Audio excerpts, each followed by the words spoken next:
Tahukah kamu, tidak semua orang yang meninggalkan puasa Ramadan otomatis berdosa. Dalam Islam, ada kondisi tertentu yang memang diperbolehkan. Namun yang sering dilupakan banyak orang adalah bahwa keringanan itu bukan berarti bebas dari kewajiban. Ada tanggung jawab yang tetap harus ditunaikan. Setelah Ramadan selesai, hutang puasa bukan sekadar hitungan hari, tetapi amanah ibadah kepada Allah yang harus diselesaikan dengan benar sesuai syariat. Kewajiban puasa dijelaskan dalam Al-Quran dan diajarkan oleh Nabi Muhammad SAW. Puasa Ramadan wajib bagi Muslim yang mampu, namun Islam adalah agama yang penuh kasih sayang dan kemudahan. Allah tidak ingin hamba-Nya kesulitan dalam menjalankan ibadah, sehingga diberikan keringanan bagi orang yang benar-benar tidak mampu berpuasa sementara waktu. Dalam Islam, jika seseorang tidak puasa, ada 3 kemungkinan kewajiban. Pertama, hanya wajib qada, yaitu mengganti puasa di hari lain. Kedua, hanya wajib fidyah, yaitu memberi makan orang miskin sebagai pengganti puasa. Ketiga, ada kondisi tertentu yang menurut sebagian ulama harus qada sekaligus fidyah. Karena itu penting memahami kondisi diri sebelum menentukan kewajiban agar ibadah benar dan tidak salah langkah. Qada berlaku untuk orang yang tidak puasa sementara waktu, seperti orang sakit yang masih bisa sembuh, orang safar atau perjalanan jauh, wanita haid dan nifas, serta ibu hamil atau menyusui yang tidak puasa sementara. Mereka wajib mengganti puasa setelah kondisi kembali normal. Jika tubuh sudah kuat dan mampu berpuasa, maka kewajiban qada harus segera ditunaikan, tanpa menunda, tanpa alasan jelas. Puasa tetap wajib bagi Muslim yang mampu.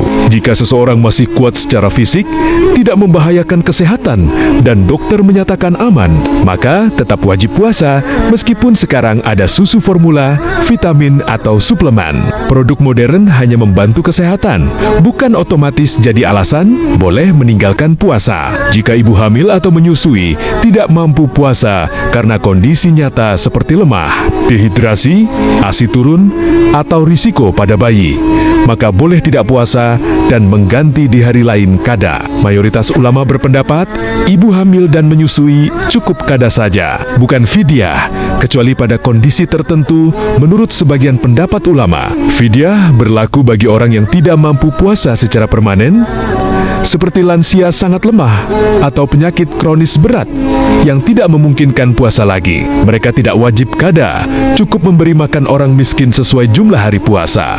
Intinya, Islam seimbang, tidak memaksa jika membahayakan, tapi juga tidak membolehkan meninggalkan puasa tanpa alasan syar'i. Teknologi membantu kehidupan, tetapi hukum ibadah tetap melihat kondisi tubuh dan risiko nyata. Mayoritas ulama berpendapat bahwa ibu hamil dan menyusui jika tidak puasa cukup mengganti dengan qada saja dan tidak wajib fidyah. Namun sebagian ulama berpendapat jika tidak puasa karena khawatir pada kondisi bayi, maka wajib qada dan fidyah. Pendapat yang paling banyak dipakai dalam praktik sehari-hari adalah cukup qada saja. Contoh nyata, seseorang sakit tipes beberapa hari di Ramadan. Ia boleh tidak puasa, tetapi wajib mengganti setelah sembuh. Contoh lain, lansia usia lanjut yang jika puasa berisiko sakit, maka tidak wajib qada, tetapi wajib fidyah. Sedangkan ibu menyusui yang ASI menurun boleh tidak puasa dan mengganti di hari lain saat sudah kuat. Jika seseorang mampu mengganti puasa, tetapi sengaja menunda tanpa alasan, hal itu bisa menjadi dosa, selain menjadi tanggungan ibadah. Sebagian ulama menyebutkan adanya kewajiban fidyah tambahan jika menunda sampai Ramadan berikutnya tanpa alasan syar'i. Karena itu penting tidak meremehkan hutang puasa dan segera menyelesaikannya saat mampu. Jika sudah lama belum qada atau fidyah, jangan putus asa. Islam selalu membuka pintu taubat. Mulailah dari niat memperbaiki diri.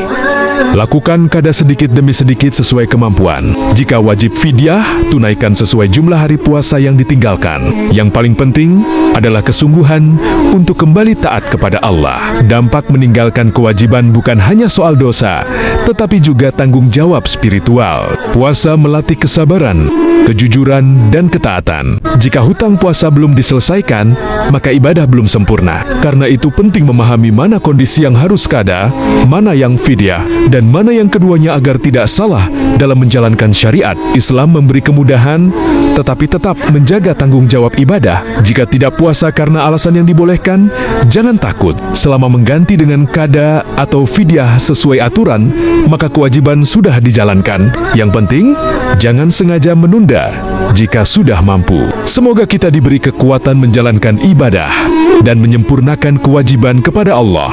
Semoga penjelasan ini membuat kita semakin paham bahwa kewajiban puasa bukan hanya tentang menahan lapar dan haus, tetapi juga tentang ketaatan, tanggung jawab, dan kejujuran kepada Allah. Semua aturan tentang qada dan fidyah sudah dijelaskan dalam Al-Quran dan diajarkan melalui teladan Nabi Muhammad SAW agar umat Islam bisa beribadah dengan benar dan seimbang. Jika kita pernah meninggalkan puasa karena alasan yang dibolehkan, jangan merasa takut atau putus asa. Islam selalu membuka pintu taubat dan perbaikan diri. Yang terpenting adalah niat untuk menyelesaikan kewajiban, baik dengan qada maupun fidyah, sesuai kondisi masing-masing. Mari jadikan Ramadan bukan hanya rutinitas tahunan, tetapi momen memperbaiki diri, meningkatkan iman, dan mendekatkan diri kepada Allah. Jangan menunda kewajiban jika sudah mampu. Karena setiap ibadah adalah amanah yang akan kita pertanggungjawabkan. Semoga kita semua diberi kesehatan untuk menjalankan puasa dengan sempurna, diberi kemudahan menyelesaikan kewajiban yang tertinggal, dan mendapatkan keberkahan hidup di dunia serta akhirat. Terima kasih banyak atas dukungan kalian semua untuk channel ini. Dukungan kalian seperti subscribe, like, share, dan komentar sangat berarti dan menjadi semangat untuk terus memberikan konten yang lebih baik, bermanfaat, dan menginspirasi. Semoga setiap konten yang disampaikan bisa memberikan ilmu, pesan positif, dan kebaikan untuk kita semua. Kesan kami, kebersamaan, dan support dari kalian membuat channel ini bisa terus berkembang. Kami juga mohon maaf apabila dalam penyampaian ada kata-kata yang kurang berkenan, kurang tepat, atau ada kesalahan yang tidak disengaja. Semoga kita semua selalu diberi kesehatan, keberkahan, dan kebaikan dalam setiap langkah.